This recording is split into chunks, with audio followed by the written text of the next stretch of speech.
at that a little bit. Say congratulations. A little late, Tricks on the ground. It is what it is. All right, guys. We're back. Episode 7. We have one of our supposed to be familiar faces. Schedules are difficult. Joey's back. He's drinking some nice, delicious kinky pink. No one knows what it tastes like. What is the flavor? Oh, wait. Naughty fusion of blood orange and passion fruit. Honestly, this doesn't sound half bad. We have a visitor, I We have a guess. visitor again. Open it. It's not very good. Well, that'll happen. It's not very good. It's not very bad, but it's not very in good. response to our We're opening it. in response to our visitor, we are going to Our visitor came with an try apple. and make sure all three of us are. Here you go. All right, so Make sure all we're three. ready to go. We're going right into the NFL, and we're going to talk biggest disappointments on our team, and then for the league in general. We have a lot. a lot. And then we're all going to go through this year's current Hall of Fame ballot and say 10 people that each of us thinks deserves a spot in the Hall. So, And then we have a big announcement, and then the wrap-up. we have a lot to get to. It's going to be probably a little longer than our normal 34-minute show. Man, it's a high traffic area in here, right? Yes. We got a lot of people coming in and out, so we're going to do the best we can. Jesus, a all car right. salesman. So, for the NFL disappointments, we'll start with our own teams. And, Joey, if you want to take that. Yeah, I want to start with Doug Martin because he signed a huge contract this offseason, was supposed to be one of the NFL's leading rushers, and has been absolute garbage between being injured and now apparently has a drug problem, which is a bit of a bigger deal, which I don't mean to sound so selfish about, but doesn't help the team at all. It's about your team. It's supposed to be about the team, yeah. I mean, Jaquiz Rogers did a great job with Dirk Cutter, but Doug Martin's supposed to be a lot better, and it's very disappointing, and he definitely He has the hurt our offense. lowest yards per carry. Yeah, his yards per carry is like 2.9. It's fucking It's awful. terrible. It's fucking ridiculous. And Pretty bad. I mean, the O-line isn't the best, but if you're an elite running back in the NFL, you make it work. And he has not made it work at all. I'll go next. With the Eagles, I think there's a bunch of things this year. I mean, it was expected to be kind of rebuilding. First-year quarterback, new coach. But I'm going to go with the receiving core in general. Carson Wentz has shown a lot of flashes of very high level of play, as a rookie especially. But unlike Dak Prescott, who has Dez, he has Zeke, he has Cole Beasley, Witten. The offensive line. That offensive line, he has all these weapons. And then Philly has Jordan Matthews, who's a above-average receiver. But then they have Nelson Aguilar, who I don't even know what the fuck to say about this guy, dropping passes all the time and making excuses. And then they got DGB, Dorial Green Beckham, hasn't really been there long enough to learn the offense, and he also is pretty – he's shown flashes, but he hasn't been consistent enough to be an everyday reliable. I mean, he's 6'5", he should be able to get in the end zone, make targets for that, but it's kind of been fucking not good, and it's disappointing. I'm hoping in the offseason, they get some reps, he learns the playbook a little bit better, then they get him involved. But I think coming up in the draft, it has to be a first round, second round, third round between cornerback, receiver, O-line. Mm-hmm. All right, so we're going to continue the personal teams. I have to go with the Skins defense. If you could have Kirk Cousins continuing to play well, except for that one primetime game, Jordan Reed being a star on the offensive side, and then you have that lackluster defense. I'm going to give another solution, his draft solution. I think they should go out and sign Rex Ryan to be their defensive coordinator and give him a job, what he's meant to do, a little more entertainment in D.C. as well, and maybe fix that side of the ball. So we need in D.C. some more entertainment next year. More entertainment. And that way we can be a little more What's successful. more entertaining than you as a teacher? True, but maybe get a little more success on that side of the ball, get back to the playoffs. I'll roll it back down to you for overall disappointments. Yeah, for overall disappointments, I'm going to stay with the Buccaneers, actually. They had the fifth total offense last year, and they should have been a lot better this year, you think, with a progressing Jameis, progressing Mike Evans. Even though they lost Logan Mankins, they still had Ali Marpet and Donovan Smith progressing into their second, third years. I mean, but it should have been so much better than it was. and it was. Did your extra kinky drink do that kind of pop? No, it didn't. That was his. Oh. But it was an absolute disappointment. I mean, we're like 17th in total offense, and the line hasn't been good. As you said, Doug Martin hasn't been good. Mike Evans cut down on the drops, but we can't keep a receiver healthy to save our lives. So it's been very frustrating, especially with Dirk Cutter taking over the offense. The offense should have been better. We expected the defense to slip a little bit. That's actually improved a bit. But overall, just a rough year for what should have been good on the team. Yeah. Overall disappointments, I think there's two that really stand out to me, but the number one is in the AFC South, and that would be Brock Osweiler. Signs is terrible. Signs this huge fucking contract. Huge fucking. Yeah. We're having a little drink swap. We're not swapping. I just need to try it. We're not swapping. I'm just. Tastes like it's expired. Okay, back to your disappointment. Back to Brock Osweiler. Signed that like 70. I want to say 74 million, 30, 72 million, 34 of it guaranteed over the next 2 years. Some crazy shit. I mean, he had a game under 100 yards. I don't know how you do that. The team is still competing which is unbelievable. With some decent weapons too. Oh yeah, decent weapons, and it's affected a lot of their players. DeAndre Hopkins has a lot less value than he should. Even with JJ Watt hurt, and then they go and now Tom Savage is their quarterback heading into potential playoffs. He sounds made up. He does sound Tom Savage. Tom Savage. Tom Savage is the perfect backup quarterback in the NFL name. Or one of like Connor's frat bros. Tom Savage. Yeah. Gator. No. We're gonna continue with the league-wide disappointments. Yes, sir. Never mind. What? Oh, go ahead. Buffalo. Shout out to Rob. Anyway, I'm not gonna do that. You've ruined all I of have our to wait till lives. they talk. But anyway, I'm gonna go with something that seems to be a common trend with Super Bowl teams not making it back to the playoffs, but both the Super Bowl teams. A little less disappointment in Denver, but in Carolina, the only thing they lost was Norman, correct? All right. Yeah. And they gained Calvin Benjamin back. And they look absolutely terrible. Kuechly's missed a lot of games. Well, Kuechly, he's always going to have those concussions. It has nothing to do with their offense. They just don't seem like the team we saw last year. So it's a huge disappointment coming out of Carolina. A slight disappointment coming out of Denver, but with a new quarterback. Few new quarterbacks. Mr. Players Union, and then whoever else they had. It's not as big of a disappointment as in Carolina. But yeah, it's a disappointing team for sure. They're not even competing in their conference, so in their division. Okay, on to this Hall of Fame ballot. All right, so I think we should.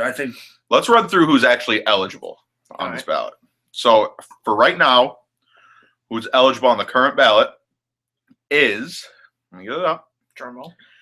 Jeff Bagwell, Casey Blake, Barry Bonds, Pat Burrell, Orlando Cabrera, Mike Cameron, Roger Clemens, J.D. Drew, Carlos Guillen, Vlad Guerrero, Trevor Hoffman, Jeff Kent, Derek Lee, Edgar Martinez, Fred McGriff, Melvin Mora. He's run out of breath here.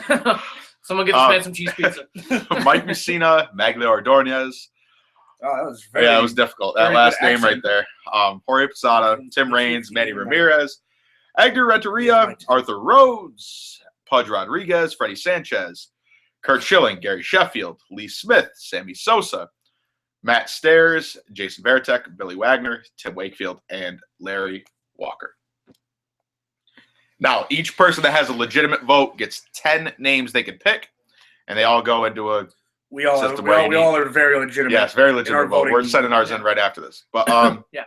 And that combination of votes needs to get that person 75% of the total vote for them to be able to enter the Hall of Fame. So who would like to go first? I'll lead it off. All right. I'm gonna go with the first name off the list for a number of reasons. Not Barry Bonds. Jeff Bagwell.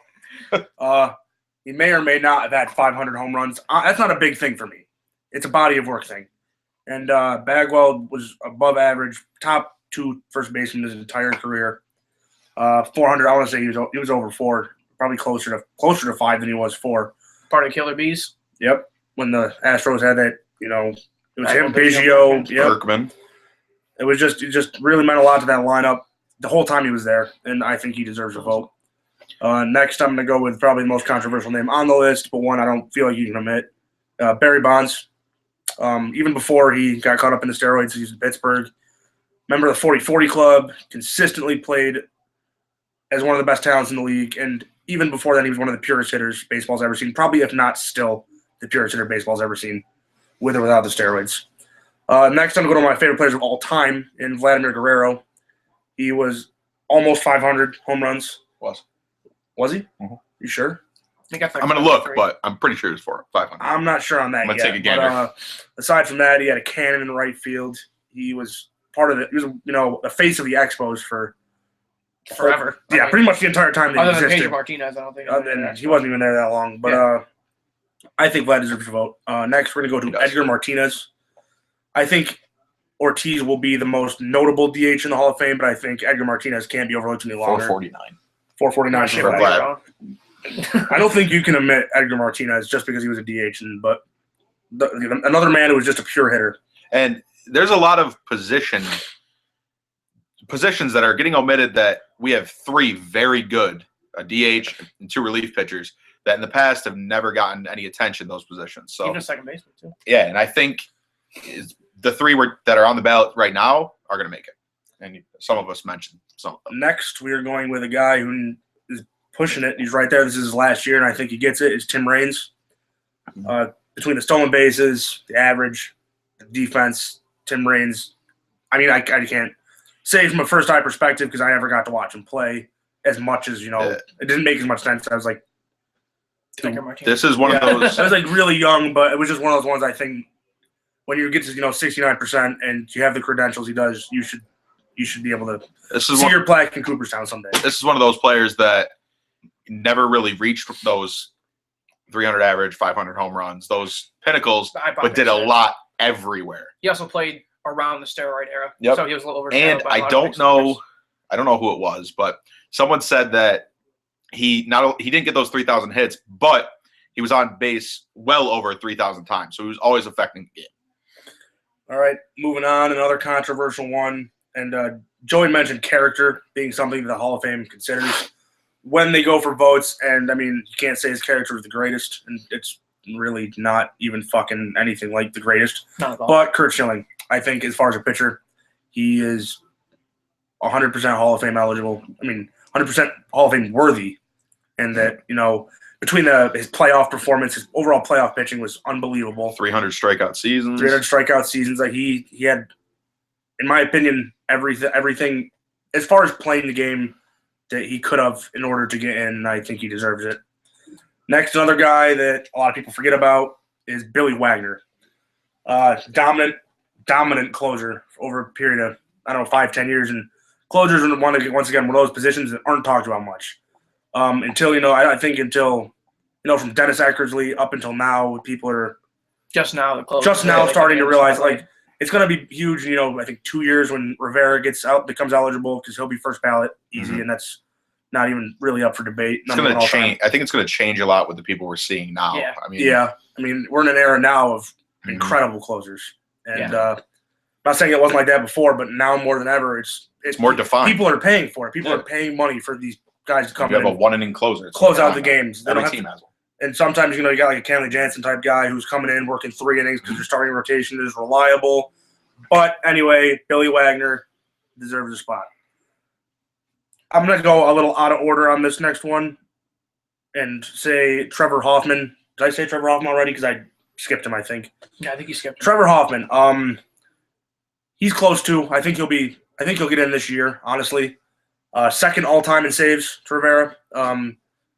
He was, just pretty much unbelievable over it was like a 20-year career. It was a very long career. Another guy pitching the steroid era. Another guy pitching the steroid. Yep, and that in itself should be taken into effect, even though steroids, are a negative connotation. But if you're pitching that era and you're still dominant, top of the best of the best, you need to be considered. Next, we're going to go with another controversial guy. It's that time in the cycle of baseball where we're getting those guys who played in the steroid era. And one who's guilty himself, the Rocket, Roger Clemens. I mean, his credentials speak for themselves. I think 7 Cy Youngs. Yeah. Ridiculous. So, yeah, which is not even really – I mean, the next person who might touch that's Kershaw. He was dominant the entire time I was Just alive. absolutely Absolutely dominant between, Boston, New York, Houston. I want to say Toronto. No, not Toronto. Yeah, he pitched in Toronto. Toronto a little bit. But one of those guys who, along with Pedro Martinez, just owned that era. It was one of the key things when, the Yankees were playing the Red Sox. That was the matchup, Clemens and Pedro.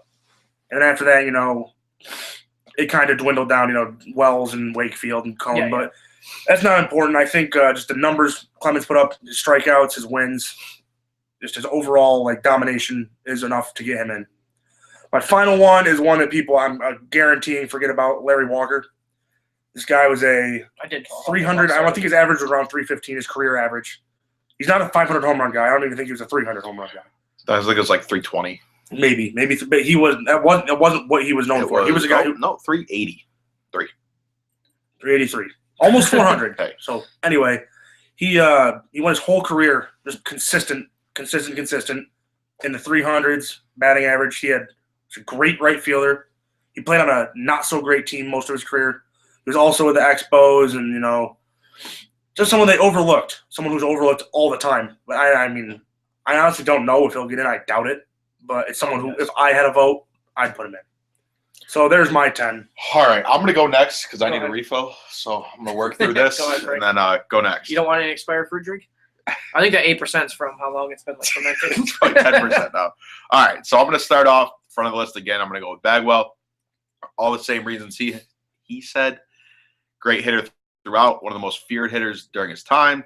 Great defensively. Helped that team get to places that not many people thought they would get when they made the playoffs. So it was great. Bonds, I think Bonds would have been a Hall of Famer with or without steroids when he was in Pittsburgh and his first few years in San Francisco. A great hitter, great fielder. Towards the end of his career, he wasn't as great of a fielder, but that happens to a lot of people. So he's in. Next, I'm going to continue with the steroid era, and I'm going to go with Clemens.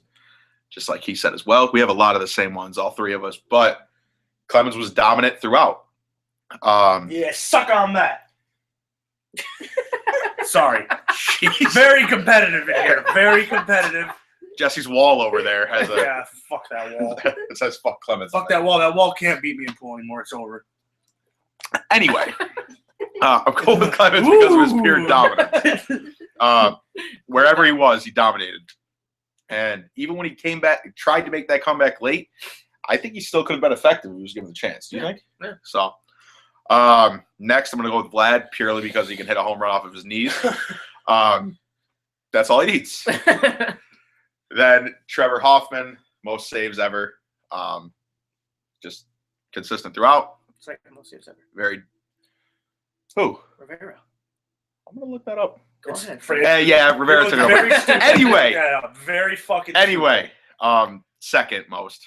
Sorry, I remember the whole first most. But first most. First most. First most. As opposed to 30th most or in that regard. It's the I'm in the area of the extra kinky drink. It's gonna get me going. Next, I'm gonna go with, although an asshole, I'm gonna go with a very dominant second baseman, which you don't hear very asshole. Very dominant asshole, which you don't hear very often. It's true. I don't hear that very often. Yeah, no, I mean, dominant asshole or dominant second baseman? Both. Both. Either. So, anyway, he was power. It's good baseball, man. He had a power bat, great defensively, a few gold gloves, all the stuff you need. Just none of those levels, like the 300 career hits, or 300 career average, which I think he had 3,000 career hits. Holy shit! Dude, fuck this. Anyway, holy fuck! You throw that. We are gonna start seeing in the future where those levels don't matter as much as they once did because the game's a lot different than it once was. But anyway, we're gonna move on. Tim Raines, I already covered why I agree with him.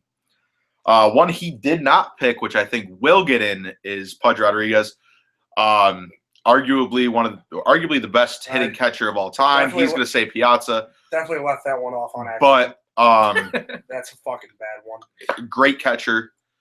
very successful wherever he was, great defensively, and a great hitting catcher, which, as you can tell with the shithole of catchers we have in the league right now, great hitting catchers are hard to come by. Next, I think all three of us may have him, despite his character flaws. Kurt Schilling. Yeah, we'll see. Kurt Schilling. We shall see. Maybe one of us did not. You might. If all three of us did, then one of us didn't. If Jesse keeps yelling at his wall, he might take it off. Same reasons he said, just a dominant pitcher. And Larry Walker, just because. What? Sock game, Frank. Anyway, Larry Walker gave you the home run, gave you the hit, occasionally get you the stolen base. He was the centerpiece of the Rockies when they became a team. So that's why he's on my ballot. Now, All right. I'm going to go to refill because I need more. Yeah, we all have quite a few similarities on our list, so I'm not going to beat a dead horse on some of these guys. Jeff Bagwell, obviously, being a big part of the Killer Bees. I mean, he was one of the more dominant hitters I saw when I was growing up. We'll close that door. Yeah, go ahead. Barry Bonds as well. I mean, you can't knock his natural talent. I mean, without steroids, he probably still hits like at least 500 home runs. He had a lot of speed too, so he definitely could have been one of those 500, 400, 500, 300 guys. I mean, he ended up getting like 500, didn't he? Yeah. I don't know about that I thought one. he did. I mean, It's possible. regardless, he would have still been incredibly dominant without the steroids. And bouncing off that, Roger Clemens as well. Unbelievable pitcher, even though, I mean, he pitched all throughout the AL East, pitched through the steroid, everything. He was on steroids, still an incredible pitcher. Vlad Guerrero, I mean, guy could home run off his knees. He could hit any pitch thrown to him. Did you say Lex Luthor? I didn't say Lex Luthor. No, I said Vladimir Guerrero. He could hit any pitch that came at him, whether it bounced in front of the plate, above his head. I mean, the guy was fearless when it came to hitting. Would swing at anything and make contact with anything. Trevor Hoffman as well. I mean, we already talked about pitching in the steroid era, and he was unbelievably dominant. I mean, especially against he's a closer. He's pitching in close games, and he's pitching to guys who smack tons of home run balls. I'm good. Thanks, bud. No, I don't want to do ecstasy. and he was Definitely hold his ecstasy in. yeah, he was definitely dominant for his time. It would be even better if he was pitching today in his prime. Edgar Martinez, I mean, an incredibly dominant DH hitter, hit 300 his entire career, I believe. At least he was Edgar I think he was Martinez. like 290, but He was floating on 300 his whole time. yeah. I mean, DHs don't get as much credit, but it's definitely a bigger thing now. See, Frank. Now that the leagues have split quite a bit, and the way the American League and National League are structured. He hit 312. The one guy that these guys didn't have on their list, Mike Mussina. I watched him a lot as a Yankees fan, but also when I was a Yankees fan, he was pitching for the Orioles. He was always a guy that had the stuff. You needed a quality start. That was going to be him. I mean, I still remember watching the game at Fenway when he got to 8 2/3 innings, perfect, and then Carl Everett ruined the perfect game. Yeah. I mean, we didn't have him. Yeah, you didn't have him. But I think he was always good, so always consistent. Yeah. But he was never like the best pitcher in the game that year. Yeah, I think the issue with the Hall of Fame ballot in general this year is there's so many players. Yeah. Like there's at least 3 or 4 players that I don't have on mine that could, I mean, they're on theirs or weren't on ours, but could easily be on anyone's ballot. See, that's why Griffey didn't get 100%. Yeah, I mean, Because people are putting votes to people they think at least Yep. deserve them. Yeah, I mean, and now going to the next guy on my list, Tim Raines. I mean, he's been on for a long time. He's going up against all these new guys. I think he should be a Hall of Famer. These guys do too.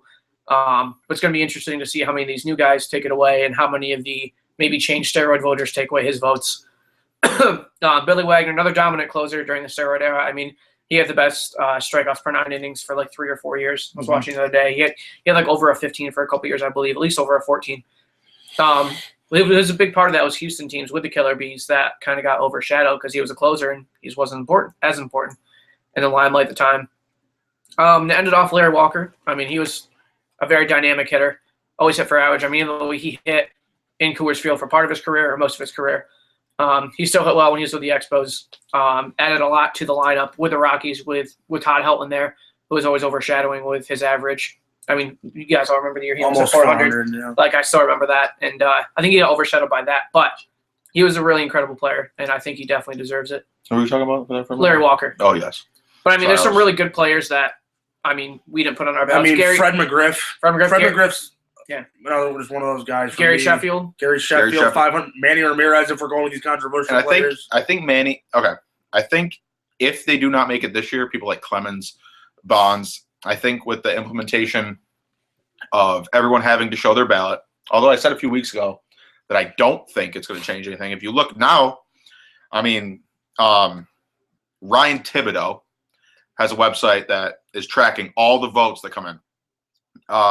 And right now, Bagwell is at 93%. But then if you look at Bonds and Clemens are both at 70%.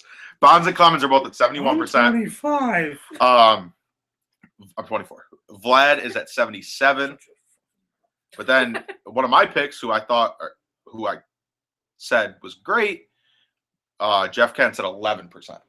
So it just shows that. Yeah, see, Jeff Kent was a guy who, I mean, again, played during the steroid era. He didn't have, like, the eye-popping, like, 40, 50 home run seasons, but he was one of the more productive offensive second basemen ever. Yeah, and the leader right now is Tim Raines at 90%. All right, I'll take that. So, all right. Yeah, I think it's going to be interesting the next couple of years to see when these steroid guys filter in, see how some of the older guys do.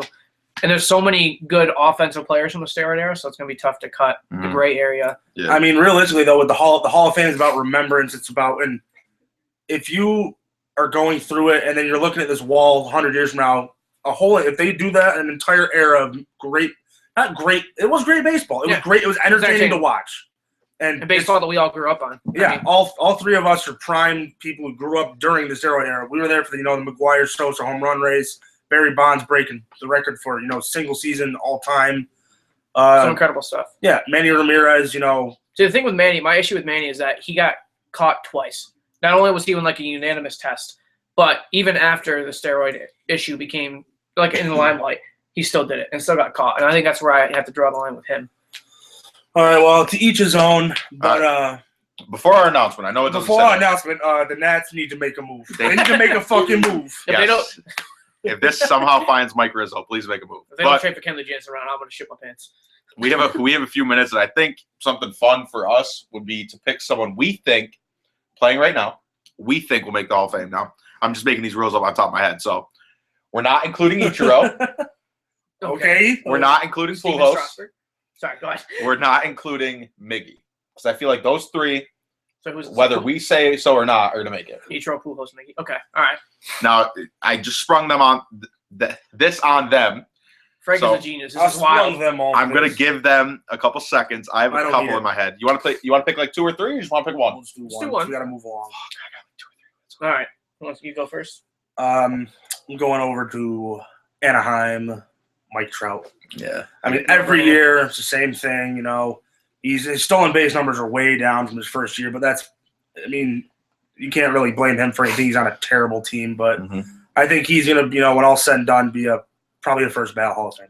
So I'm going to go with a bit of a risk since he's so young right now, but definitely over in Chicago with Chris Bryant. Okay, I was just going to fall off my chair. Just said Gary Sanchez. No. I was going to run through that fucking door. Chris Bryant, I mean, he's a winner. He's proven to be able to win individual accolades and, help his team a lot. I think it's very feasible he could end up being one of the best hitters of all time. Even if he declines a bit on the pace he's on right now. I mean, he had an incredible season. He's just going to keep moving Those forward. seem like such obvious names. The reason I included the 3 that I did that don't count is because they have a year or 2 left, maybe 3 for some of them. I think he's got like 5 or 6, probably. Okay. Like 33. Anyway, they don't have much time left. They put a long time of consistent numbers up, so they're already there, I believe.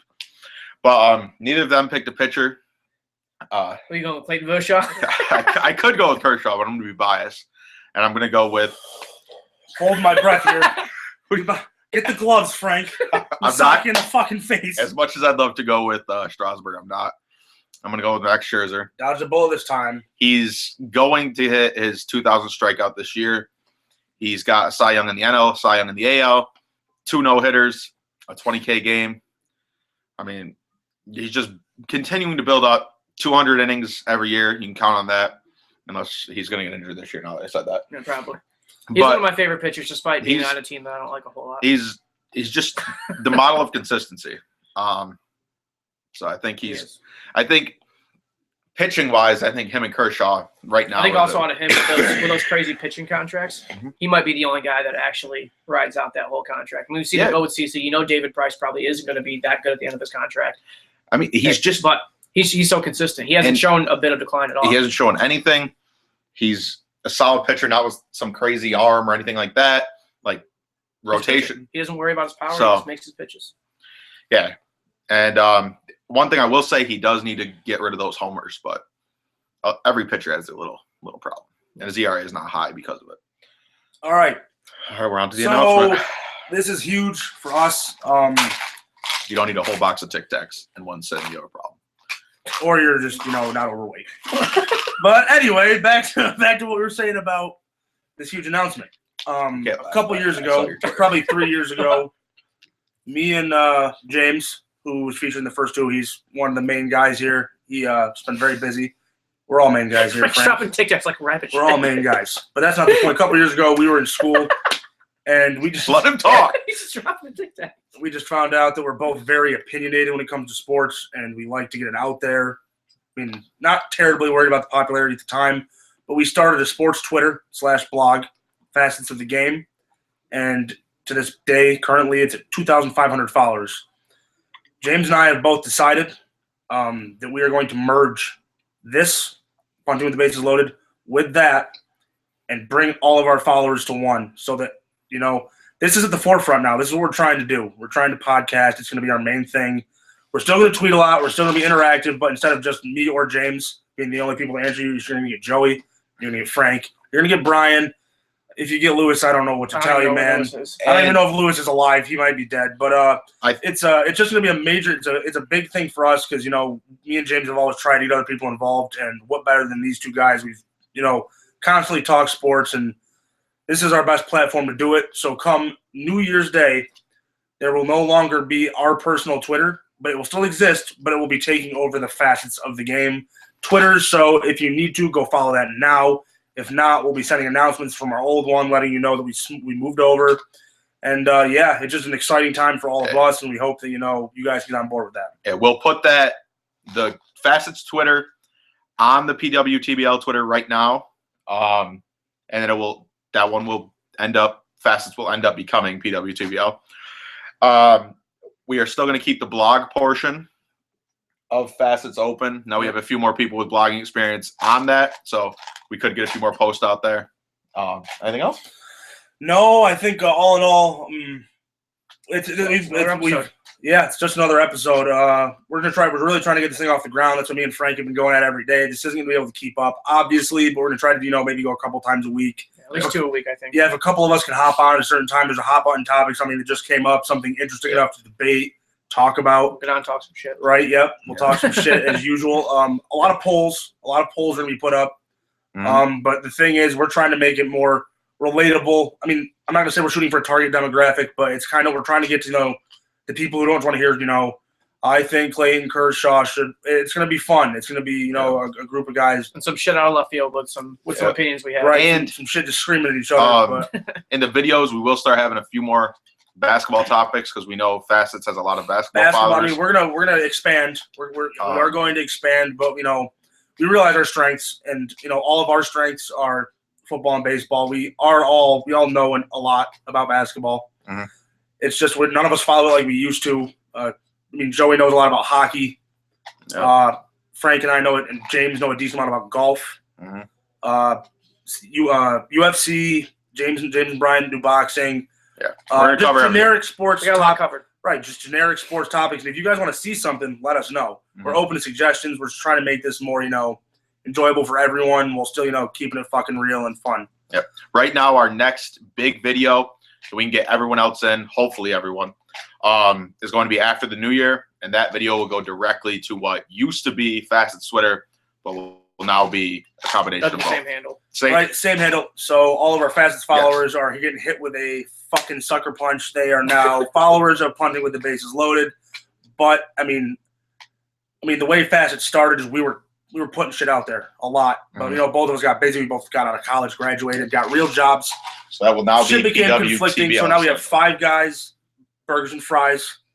I'll bring the burgers and fries. Especially Frank, but Then we got Lewis, jumping on the food topics. And this is if you guys were wondering how this all got started, this is a group chat that's been developed and going for, I'd say, 2.5 years strong now. And every single day, there's 200-300 texts in that thread. I don't read half of them because who the fuck has time for that? But I mean, we just enjoy what we do, and hope you guys do too. All right, so follow Fastest at the Game on Twitter. We will post that on the PWL's current Twitter right now. It's going to get confusing for a few days. Follow there. Subscribe to this channel. Like this channel. Retweet this channel. Do whatever you want to do with this channel. And we will see you next week.